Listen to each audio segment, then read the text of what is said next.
j'ai encore perdu mon ongle. Vous verrez ma vidéo. Ah, et dans mes cheveux. Oh, au secours. Bonjour à tous et bien. Bienvenue sur le channel. Aujourd'hui, on se retrouve pour une vidéo un petit peu triste, mais qui donne de l'espoir.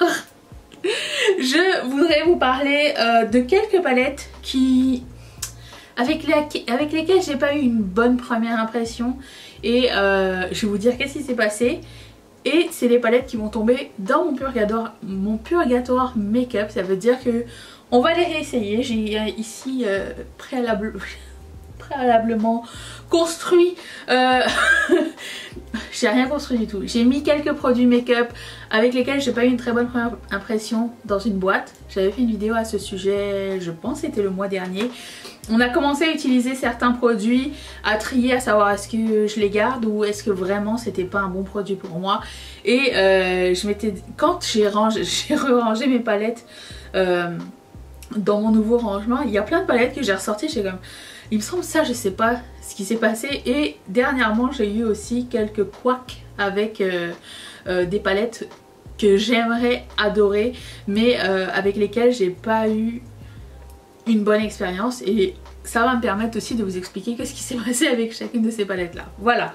Est-ce que dans votre collection vous avez des palettes que vous avez laissées de côté, vous êtes dit je comprends pas pourquoi, sur tout le monde c'est bien mais moi j'ai pas réussi à la faire fonctionner, et est-ce que vous leur avez redonné une chance? Si ça n'est pas le cas, je vous invite à le faire parce que quand même on les a choisis parce qu'on les aimait bien.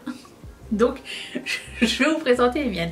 Je commence par cette petite palette de MAC qui était sortie pendant excusez-moi, la collection de Lunar Year. J'ai eu une expérience disons que je trouvais que ça valait pas le prix, que la qualité n'était pas extraordinaire, surtout pour les lumineux. Les mats étaient très bien, mais je suis restée sur ma faim avec cette palette là. Et j'aimerais savoir, est-ce que c'était vraiment comme... C'était pas un bon jour make-up. On a aussi comme ça des journées où rien ne tient sur nous. Bon, peut-être que ça peut être ça aussi. On n'est pas inspiré ou quoi. Et ça peut aussi aider de redonner une chance. Donc cette palette là, si quelqu'un l'a eu, est-ce que vous l'avez trouvé bien? Est-ce que vous avez une bonne expérience avec? Mais je me rappelle que les lumineux étaient comme... Hein, ça va, sans plus. Et que j'étais un peu déçue parce que c'était supposé être des Dazzle Shadow qui sont ma formule préférée. Et il y avait des Pearl Kiss Eyeshadow que j'avais jamais testé avant et qui étaient très très bien. Donc voilà, ça c'est la tristesse. Ça c'est une affaire de Color Story. C'est la palette de Juvia's qui s'appelle I Live I Love. Et pour le coup j'aime vraiment beaucoup la Color Story, j'aime beaucoup les turquoises avec les oranges. Par contre ce sont des couleurs complémentaires, donc à travailler c'est très difficile je trouve.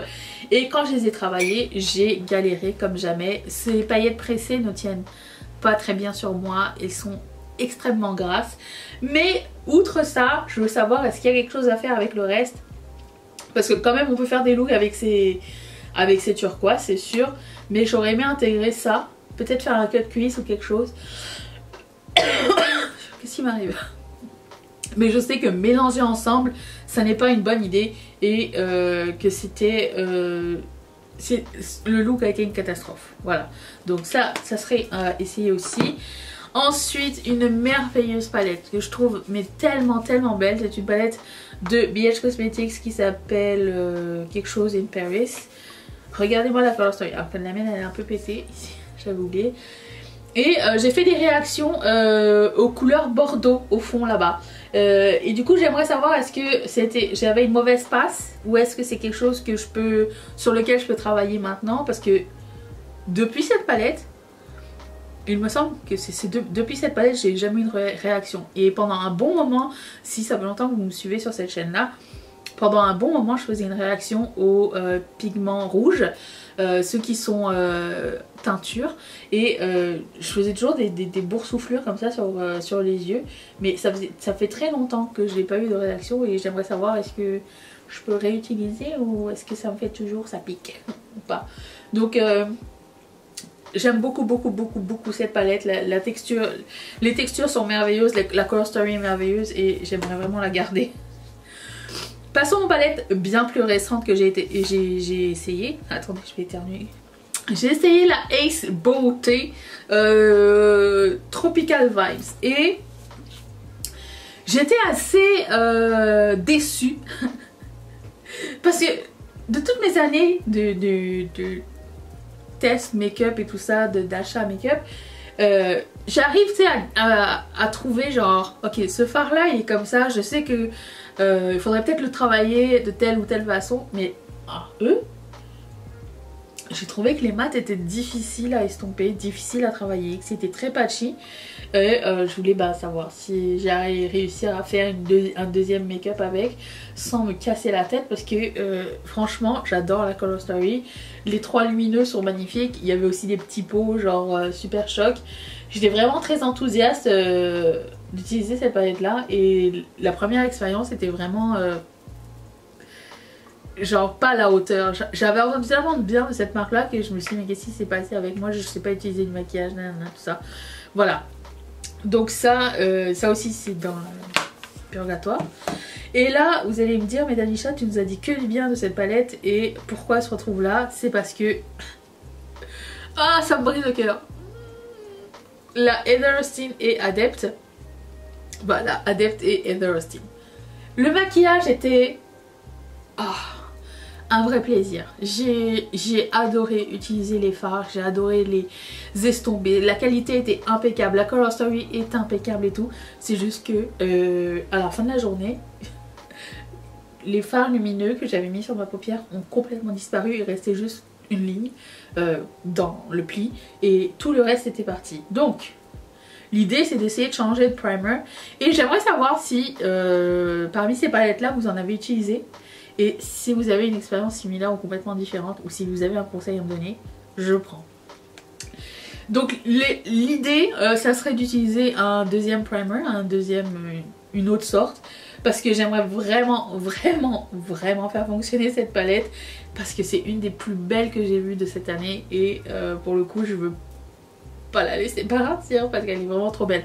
Alors je veux pas mettre de la glitter glue, pour moi c'est pas quelque chose d'agréable à travailler, donc toutes ces solutions de colle à pigments c'est pas ce que je recherche, mais peut-être c'est mon primer qui était pas compatible avec ça, je ne sais pas, mais je veux vraiment la réessayer parce qu'elle est sublime. Et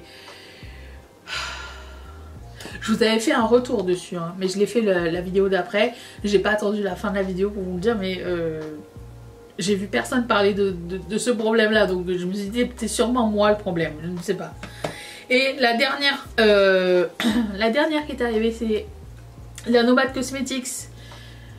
Comment ça s'appelle? J'arrive même pas à lire. Porinezia Paradiso. Aucune idée de ce que ça veut dire. J'ai utilisé cette palette là et je me suis retrouvée coincée parce que je voulais utiliser ces couleurs là, ok? La première rangée, la journée où je l'ai voulu. Mais il y a 2 mats qui ont exactement la même intensité. Ça veut dire qu'il n'y en a pas une plus claire que l'autre, assez différente à utiliser. Et quand j'ai voulu mettre ce corail magnifique sur ma paupière, c'était une catastrophe. Comment dire, le fini, vous le voyez dans la vidéo, ça reste stické à un endroit et ça veut pas s'estomper du tout. Et alors c'est peut-être une couleur de topper, peut-être, je ne sais pas. J'ai pas utilisé le reste sauf lui qui était merveilleux, de super qualité. C'était pas de mauvaise qualité ces deux là hein. C'est juste ensemble je trouvais que c'était mal construit la palette, dans le sens où j'aurais aimé avoir un autre mat peut-être un peu plus foncé pour pouvoir travailler ça ou alors que cette couleur là soit mat pour pouvoir travailler mon creux, enfin bref. Quoi qu'il en soit, j'ai dû prendre une autre palette pour finir ce look, voilà. Mais elle est trop belle, cette palette est merveilleuse, donc je veux savoir est-ce que les autres fards sont... Ça c'est pas juste utiliser ces fards là, mais c'est sûr utiliser les autres pour voir si la qualité est la même ou pas partout. Voilà, c'était bref, mais je voulais vraiment vous partager ça parce que c'était...